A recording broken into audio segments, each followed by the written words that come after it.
I'm going to go on a bit of a rant about the how Trade Tuesday Series 2 hasn't really worked, and I've got somebody to blame. I'm blaming Facebook Marketplace. Been over the last week or so, been getting gradually more and more enraged because Marketplace they moved Facebook. They redesigned everything. I don't know, just before Christmas. I think so they could put more adverts in it, or maybe it was too easy to use and they didn't like the fact that it was too easy to use. So when I used to go on Facebook Marketplace, I used to get notifications when a new guitar came up for sale.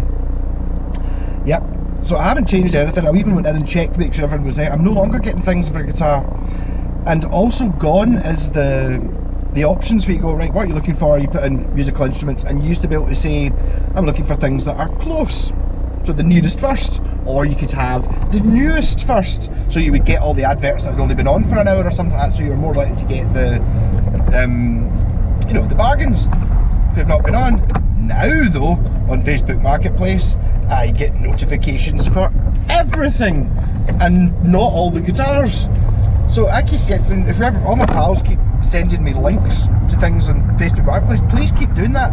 Before Christmas, I was always saying, I've already seen it, that's great, blah blah blah, it's sold or whatever. Now it's like, I've never seen that before, where's that? And it's like, the guitar is 5 miles away from me and been on for 2 hours and I've been looking, and it's like they don't go there because it's decided to try and, it gives you recommended, it doesn't give you what you actually ask for. And it's every time we used to look through it, you would look through, it would say guitar for sale in Livingston or whatever. It would come up, you would look at it and go, alright, okay, not for me. And then it would just show you all the other guitars in the order of which was newest in.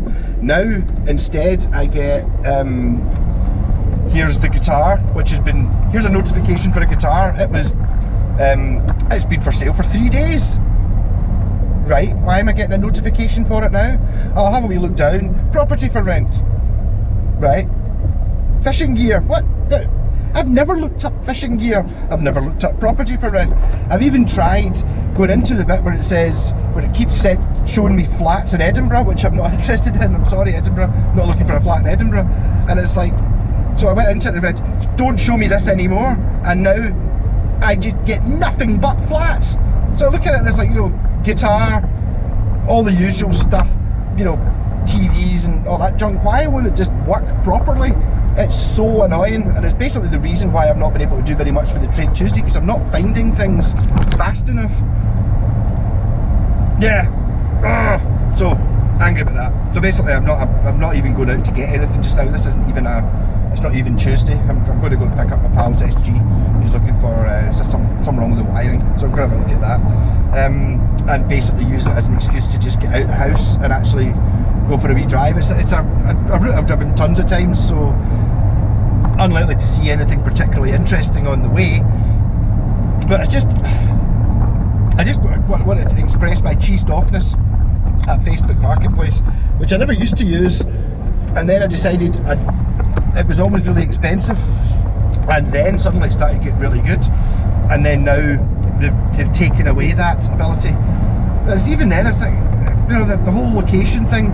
What's the point? I've got it set to it's within 80 kilometres of my house, just out of interest if there's something, because I'm not really wanting to drive 80 kilometres or 60 miles or whatever to go and get a guitar, but if it's the right one, if it's a Washburn Stage series or something like that, it's 100 quid, yep, I will drive all day to go and get it, that's fine. But instead, even though that's actually I can see it in the corner of my page that says Kirkintilloch, I think it's actually within 100 kilometres, Kirkintilloch within 100 kilometres, and then you go, oh, there's a nice guitar, and it's in Blackpool or in Hull. You're like, what the? It worked before, it used to work. It's just every time I see that, there used to be a case of you see things in Facebook Marketplace that might be, oh, that's amazing, I'll buy that now. It's, oh, that's amazing, I'll keep my enthusiasm down and see where it is. Oh, right, okay, it's in Liverpool, yeah, and it's like, obviously they must not make it, I suppose you don't pay any money for it. So I wonder if they've had taken a bung from eBay or something to try and make it so that you can't, to make Facebook Marketplace not work properly. Enraged. Yeah, so I spent all day yesterday trying to get the guy around the corner from me, giving me a couple of guitars that he's had for years, or I think he might have sold them to his pal. They both had Bendmaster style trims on them, and if you, I'm calling them Bendmaster, I'm not sure they actually were. That's just what people call them. It's the same trims you used to get in the late 80s on BC Rich guitars and many other ones. I think Marlin's had them as well, where it's kind of like a copy of a Westtone bridge, but the Westtone bridge was made of metal. Well, the actual top of the bridge is made of low quality metal anyway, but the block is made of the same stuff that we Matchbox cars used to be made out of, sort of pot metal, you call it, something like that, you know.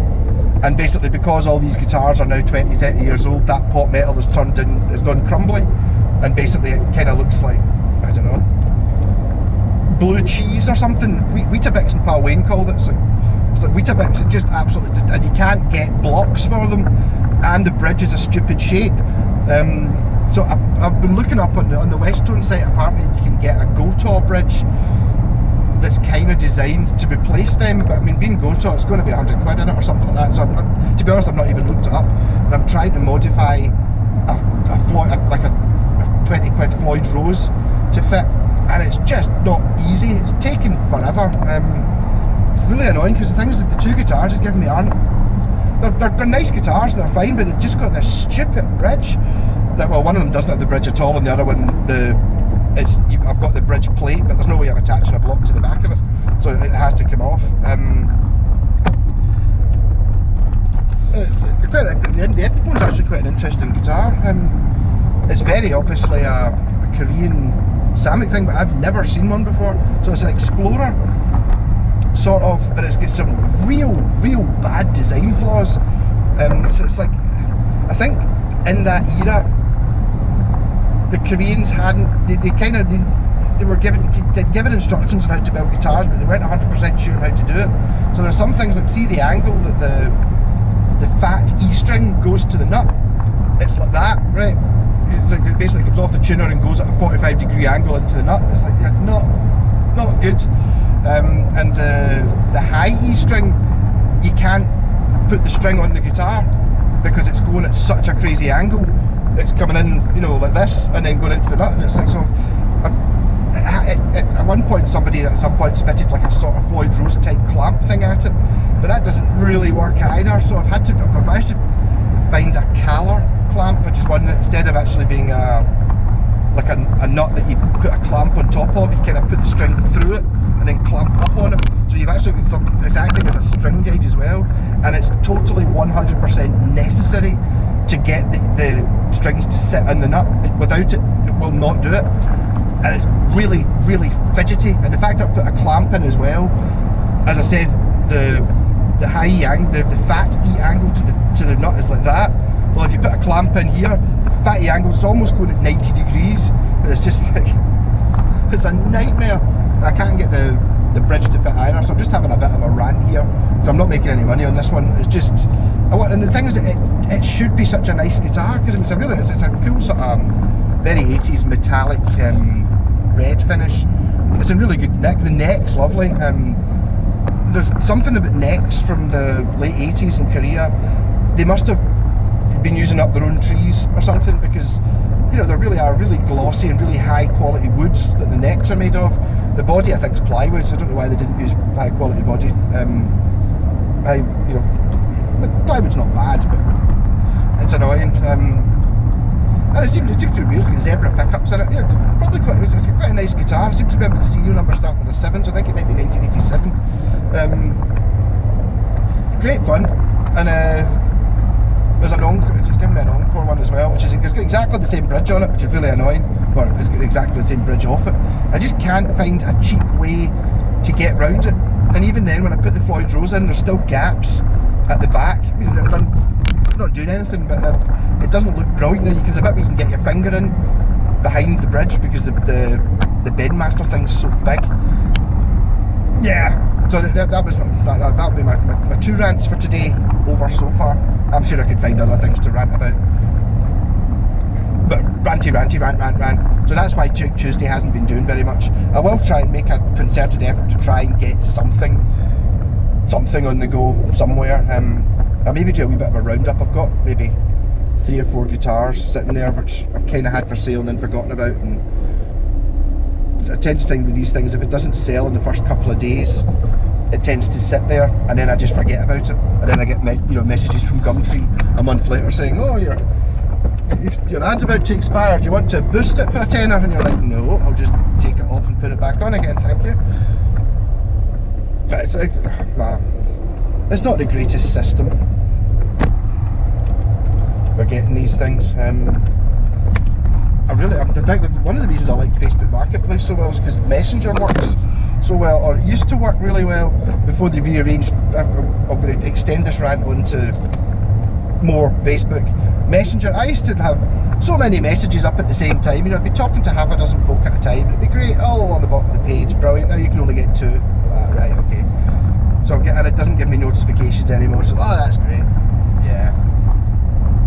But I'm actually quite a good mood, and the sun's just about to come out, so everything's good. I'm sorry for ranting. I don't even think I might even put this out. I might even put it out tonight. Okay, so I've just done a video for my pal. Ivor bought an Epiphone Embassy base, which I've never seen before.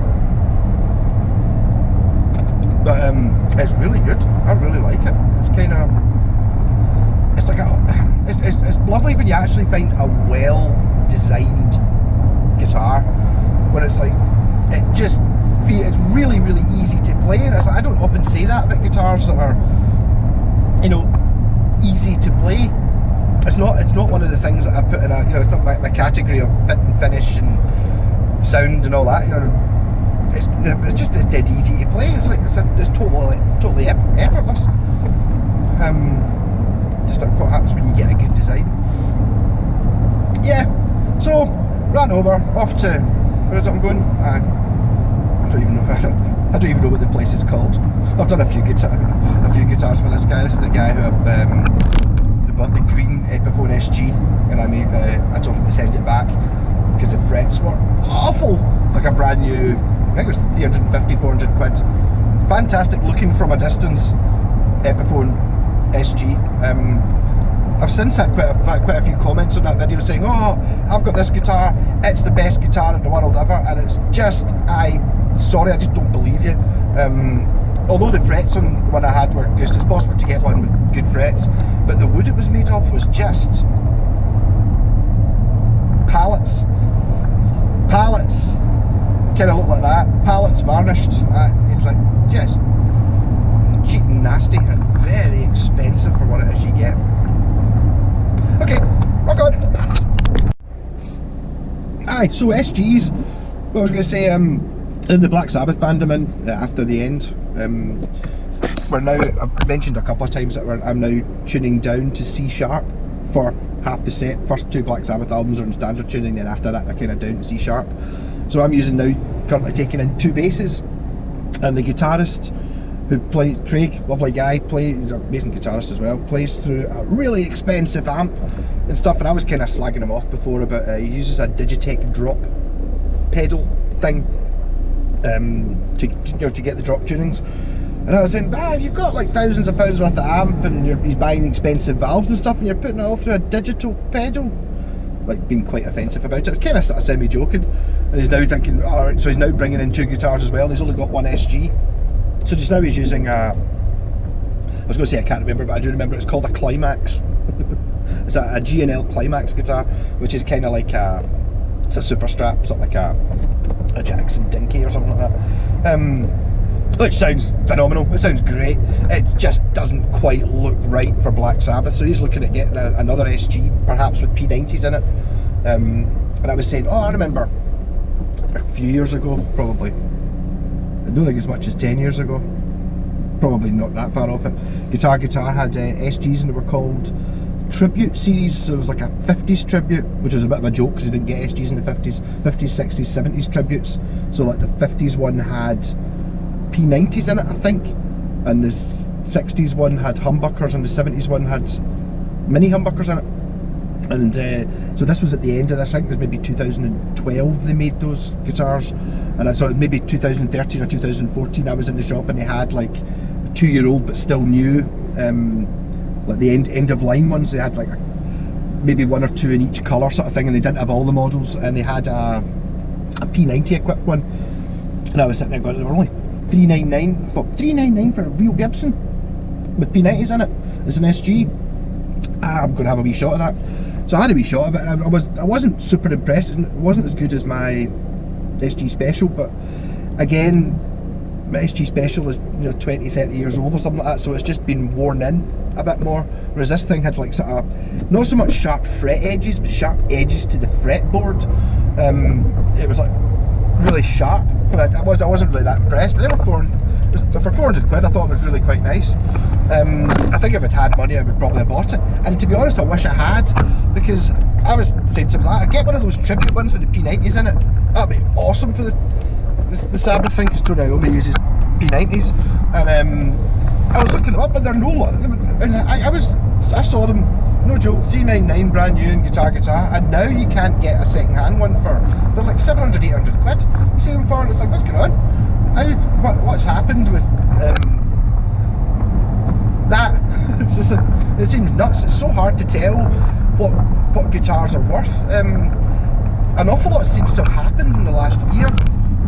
Maybe people are spending more time because they've been stuck in the house, locked down and stuff like that. They've been looking up YouTube videos and watching reviews of these things. So some of the ones that were really good have now shot up in price. I think that's happening with a lot of the guitars I'm going for, because I've been bidding on, I don't know, this year, half a dozen guitars. I've only got one.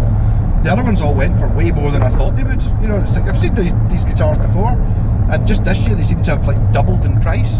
So I think there's something crazy going on in the used guitar market, where everything just seems to be more, anything that's really good that maybe idiots like me have been doing videos of, the price seems to have rocketed up, which is kind of weird.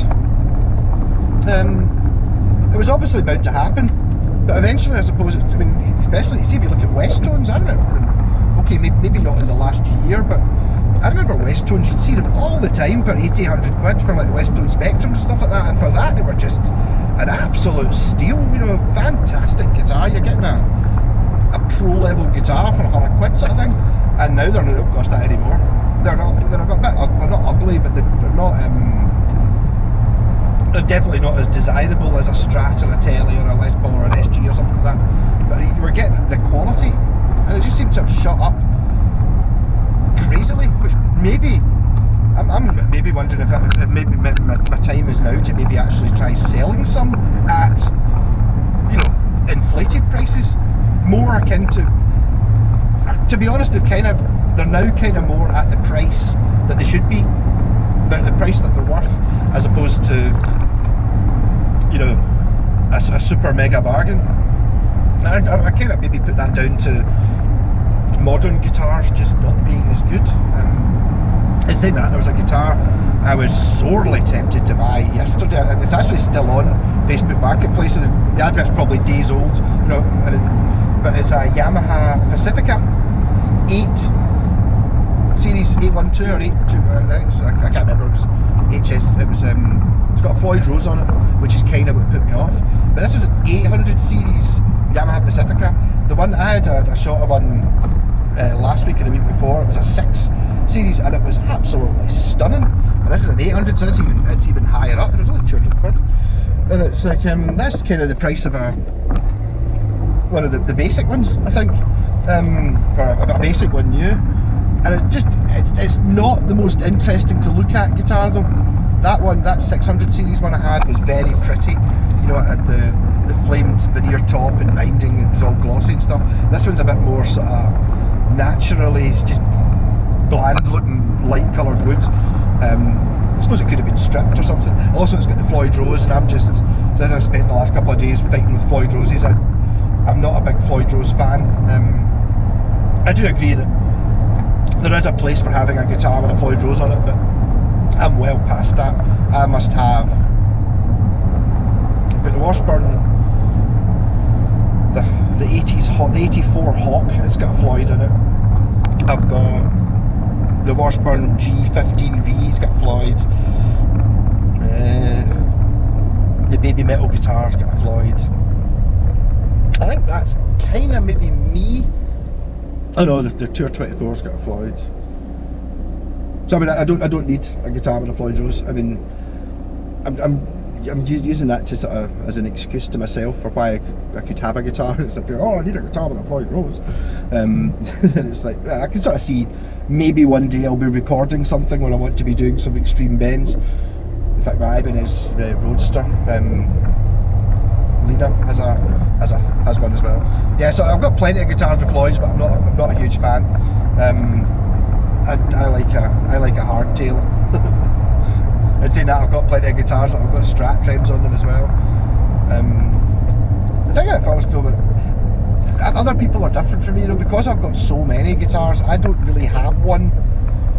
You know, a lot of people have their favourite guitar, and I get asked it quite often. I get asked it in live streams and stuff. You know, what's your best one, your favourite one? And it's like, I decided when people ask that, I'm just going to say the 8-string bass, the Washburn 8-string bass, because it's got an awful lot of things going for it. It's Yamaki built, early 80s, it's Washburn, it's through neck, and it's a bass with 8 strings. Also, it's got 8 strings and 4 of them tuned from the back end, so it's totally, it's my favourite guitar, there you go. But I mean, I don't know what I would play it on. 8-string bass is a strange one. It's like, I don't know, have I ever tried it in the Sabbath band? I don't think I have. I need to play with a pick. I don't know if it really worked. Actually, I thought when I used to play all the Sabbath stuff in standard tuning, which created some problems when Craig the guitarist was down tuning his guitar, which means we'd be sort of playing in the same octave. What that did do was, though, it meant the two of us working together like a total powerhouse, and the riffs were absolutely kicking. But lacking in a bit of low ends, but you know, the riffs were absolutely kicking, having both of us battering them out. And then when I went down an octave, I noticed that his guitar didn't sound as good because it no longer had the bass playing the other half of it. You know, because I was now an octave down from him. So I was thinking, oh, if I tuned the 8-string bass to C sharp, that would mean I was playing both octaves, because obviously one octave's a bit higher, but it doesn't do it. You can't, I mean, the thin strings, you know, like an 8-string bass is like a 12-string guitar, so you get like a fat string and then an octave up string in pairs. You're still tuned to A, D, G, so there's 2 of each string, a thick one and a thin one.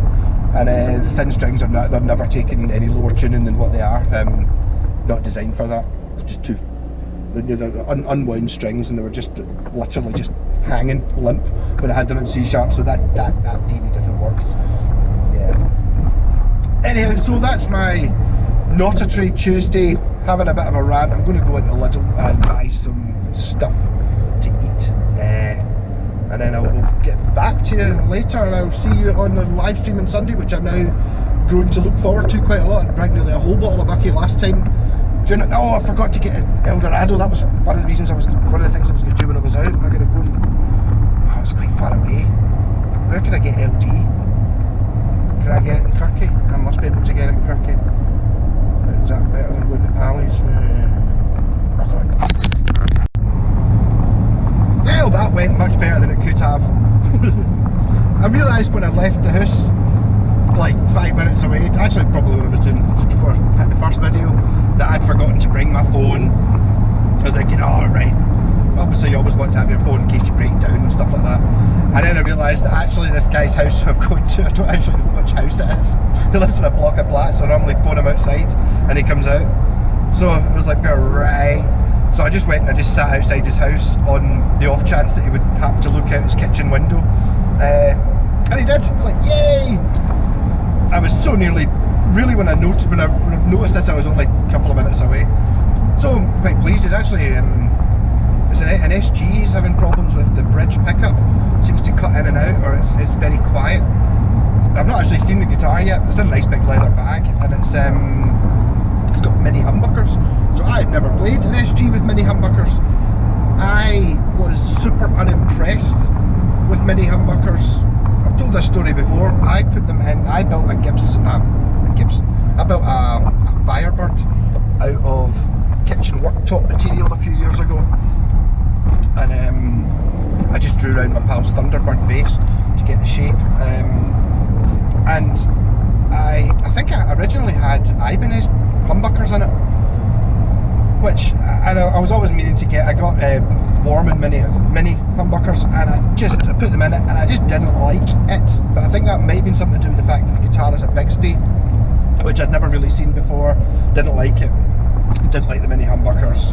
It sat for years and years and years. I think a couple of months ago I actually finished it off, put a bridge on it, and it's actually pretty good. It's currently got one volume control. I really think it needs to have some more knobs. Don't need to get round to doing that. But as I was saying, the mini humbuckers, never got them, never understood what the point was. And then I got a Yamaha guitar, AEX 520, it might be, or an A something 520, and it's got mini humbuckers in it, and it's fantastic, and it's just made me really appreciate what mini humbuckers were and what they're for. And it's like they've got their own unique little thing. I think it may be really interesting in an SG. Also on that Firebird, I digress a little bit. The Bigsby I didn't get and didn't understand, and again years after that I got a shot of a guitar. It was kind of like a Gretsch White Falcon type copy, you know, like big massive hollow bodied electric guitar thing with a Bigsby on it, and the Bigsby just made perfect sense in that guitar. So I think humbuckers, the reason I've put the two together is humbuckers and mini humbuckers and a Bigsby are odd things which are really good, but they're not necessarily what you expect, and you kind of need to know what to do with them, what it is you're trying to play. I found that the Yamaha, I always found myself playing so many more chords than I ever play, just because the mini humbuckers work really, they're really clear for chords, even if you've got a bit of drive on, much clearer to hear than like normal humbuckers or even single coils. So it'd be interesting to see what an SG with them sounds like.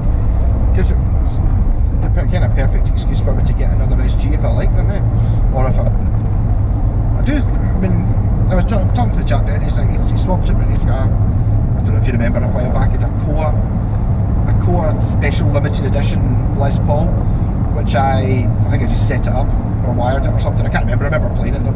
And he's like, he swapped it for the SG because I like the SG better. And it's like, I'm the same. I prefer, in general, an SG to a Les Paul. Just some of it might be the Black Sabbathy, AC/DC, Beatles, Doors, Pete Townsend vibe. Some of it might just be the fact it's sort of lighter, and I think they sound a bit more springy and alive than a Les Paul. I had another great rant I was going to have on the way home. I was thinking I was going to complain about something big. I can't remember what it was now though. I can complain about the traffic. You know, about 100 yards away from the set lights, they've already been stopped. So I've obviously picked exactly the wrong time. The schools must be coming out or something like that. I'm just now in sunny Muirhead. I believe this is Muirhead. If I get stopped, well, I don't think that this can't be the lights. This must be somebody broken down or somebody failing to do a 3-point turn. Far too far away from the lights for it to be the lights, I think. I'm just going to give myself another 10 seconds to try and think of what it was I was going to complain about. Was this? Yeah, I was actually thinking about a film review. I was thinking of doing a film review of Total Recall and how awesome a film it is. You know, sometimes I go a wee bit mad when I'm in the car talking to myself. So I don't think I'll bother doing that. I think that'll probably be it. I can't think. I'm going to try and decide what route to take home to see if I can get some food. I decided drove past a KFC there, and I decided not to go for it because try and lose some weight if I possibly can. I don't know if that's likely to happen, but I'll see. I need to put a little bit more effort into not eating just chips all the time and stuff like that. Yeah.